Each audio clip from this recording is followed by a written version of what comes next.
Hello and welcome. I am Juliet Rizzo and I will be talking with Larry Ringer and Susan Falkenhand from the Office of Special Education Programs, or OSEP, about the final Part B regulations implementing the Individuals with Disabilities Education Act, or IDEA. We'll be talking about the provisions relating to evaluations, reevaluation, and individualized education programs, or IEPs. Welcome, Larry and Susan, and thanks for being with us today. Hi, Juliet. Hi, Juliet. We have a lot of information to cover on these topics today. Since an evaluation takes place before a child can be found to be a child with a disability and thus eligible for an IEP, let's talk about that first. What has changed in this area? Let's talk about parental consent first. The basic provision is very similar to that in the prior regulations, with some clarifications. For example, what if a parent does not provide consent or respond to a request for consent for an initial evaluation? In that case, the public agency may, but is not required to, pursue an initial evaluation by using Part B's procedural safeguards, that is, due process hearing and/or mediation. There's a new provision that if a public agency chooses not to pursue the initial evaluation in this situation, the child find requirements to locate, identify, and evaluate the child are not violated. That's right, Susan. And there's also a new provision regarding children who are wards of the state and not living with their parents. The public agency is not required to obtain informed parental consent for initial evaluation if the public agency cannot find the parents. After making reasonable efforts to find them. Right, or if the parents' rights are terminated under state law, or if a judge appoints an individual to represent the child. There's also a new provision for parents whose children are homeschooled or placed in a private school by the parents at their own expense. That's right, Susan. In these cases, the public agency may not use procedural safeguards to override the parent's lack of consent or failure to respond to a request for consent for an initial evaluation of the child. And the public agency is not required to consider the child eligible for services under the Part B provisions regarding children placed in private schools by their parents. As you said earlier, it seems more like clarifications than changes. The main requirement to obtain parental consent before initial evaluation is still in place. Are there revisions regarding reevaluations? They mirror the changes to the consent override provisions.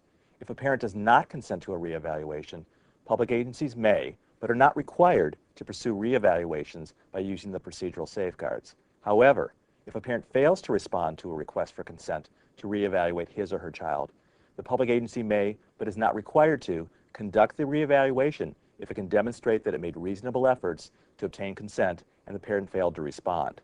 And in both cases, the public agency does not violate obligations under child find and evaluation and reevaluation provisions if it declines to pursue the reevaluation. I understand that IDEA 2004 provides timelines for completing initial evaluations. This is a completely new provision, isn't it? What are the timelines? Basically, the regulations replicate the statute in this area. An initial evaluation must be conducted within 60 calendar days of receiving parental consent for the evaluation, or if the state has established its own time frame, within that time frame. So states have flexibility regarding these timelines. Yes, up to a point. The 60-day timeline applies unless the state has a state-established timeline. And there are two situations where the time frame does not apply. One such situation would be if the parent repeatedly fails or refuses to produce the child for evaluation. Another would be if the child enrolls in a school in another public agency after the time frame has begun, but before the determination of eligibility by the child's original public agency. And there's a caveat to that second provision. The exception to the time frame only applies if the subsequent public agency is making progress to ensure prompt completion of the evaluation, and the parent and the subsequent public agency agree to a specific time when the evaluation will be completed. The timeline provisions have a major effect on how public agencies will conduct business, don't they? We think they balance the requirement to locate, identify, and evaluate children with disabilities in a timely fashion with the realities of day-to-day business in schools. Children transfer to a school in another public agency. Parents may be reluctant for their children to be evaluated. Essentially, the time frame and the exceptions to the time frame are intended to ensure that children with disabilities are identified in a timely fashion and that public agencies keep track of children who are being evaluated. So let's move to the IEP. There are some major changes around the IEP process, aren't there? There are several new provisions. We'll try to walk through them step by step. I think the excusal provision that allows some IEP team members to not attend the IEP meeting is a significant change. How can an IEP team participant be excused from participating? If the IEP team member's curriculum area or related services area is not being modified or discussed, that person is not required to attend the IEP meeting in whole or in part if the parent and the public agency agree in writing that attendance is not necessary. Is this true for any member of the IEP team? That was possible under the draft regulations, but in response to several public comments requesting clarification, the final regulations make it clear that this applies only to the special education teacher or provider, the regular education teacher if the child is participating in the regular education environment, the public agency representative, and the individual who interprets instructional implications of evaluation results. What happens if an IEP team member asks to be excused and that member's curriculum or related services area is going to be discussed or modified at the meeting?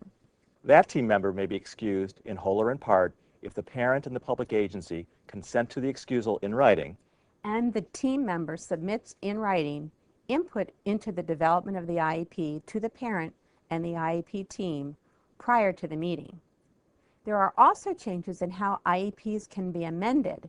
If the parent and the public agency agree, the IEP may be amended without convening an IEP team meeting.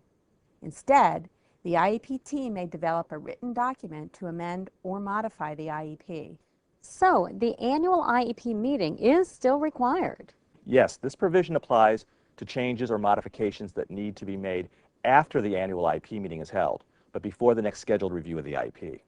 It's important to note, however, that if changes are made to the IEP without an IEP meeting, the public agency must ensure that the child's IEP team is informed of the changes. And a parent can request at any time a copy of the IEP with the changes incorporated. That's helpful, and I'm sure parents will appreciate the effort being made to make the process more flexible and responsive. Are there any other significant changes you'd like to mention today? I think both parents and practitioners need to be aware of a few changes regarding the contents of the IEP. Under previous law, the IEP had to include a statement of the child's present levels of educational performance. Under the new regulations, the IEP must include a statement of the child's present levels of academic achievement and functional performance. Similarly, the IEP must include a statement of appropriate accommodations necessary to measure the academic achievement and functional performance of the child on state and district-wide assessments. Speaking of assessments, that reminds me that IEPs must now include benchmarks or short-term objectives only for children with disabilities who take alternate assessments aligned to alternate achievement standards. So, not all children with disabilities will have benchmarks or short-term objectives in their IEPs. That's right, Juliet. The focus is on accomplishing the annual goals. The requirements around addressing the alternate assessment in the IEP have shifted somewhat as well. Under the previous regulations, if the IEP team determined that a child would not participate in a particular state or district-wide assessment of student achievement or part of an assessment, the IEP had to include a statement of why that assessment was not appropriate for the child and how the child would be assessed. Under the new regulations, if the IEP team determines that the child must take an alternate assessment instead of a particular regular state or district-wide assessment of student achievement, the IEP must include a statement of why the child cannot participate in the regular assessment and why the alternate assessment selected is appropriate for the child. So, the regulations now are looking for the reasons for choosing an alternate assessment more than just how the assessment would be done. That's correct. And another major change in IEP content is around the secondary transition requirements. Before IDEA was amended in 2004, each IEP had to include, for each student with a disability beginning at age 14, a statement of secondary transition service needs. So, when and how do children with disabilities participate in transition planning and receive transition services? The regulations, mirroring IDEA 2004, state that transition-related goals and services must be included in the IEP no later than the first IEP to be in effect when the student turns 16. But the regulations continue to state that transition-related goals and services can be included at a younger age if the IEP team determines that it is appropriate and must be updated annually. Larry, say a little bit about what the IEP must address with respect to transition services and goals. The regulations are only one paragraph, but there's a lot in that paragraph. Sure, Susan, I agree there's a lot there. The transition content must include appropriate measurable post-secondary goals based upon age-appropriate transition assessments related to training, education, employment, and where appropriate, independent living skills, and the transition services including courses of study needed to assist the student in reaching those goals. That is a lot of information to include. If I'm not mistaken, the prior regulations did not include the age-appropriate transition assessments. You're right, Juliet. That's a new provision. Another new provision concerns children with disabilities who have IEPs and transfer from one LEA to another within the same state and between states. Susan, you've handled some questions about transfers. Can you explain the new requirements? I'd be happy to do that. I think the regulations and the statute have incorporated ideas that OSIP has been supporting for some time. I think it will help parents and schools ensure that children with disabilities don't lose services when they transfer schools. Briefly, when a child with an IEP transfers within the same state, within the same school year, the new school, in consultation with the parents, must provide a free appropriate public education, or FAPE, to the child.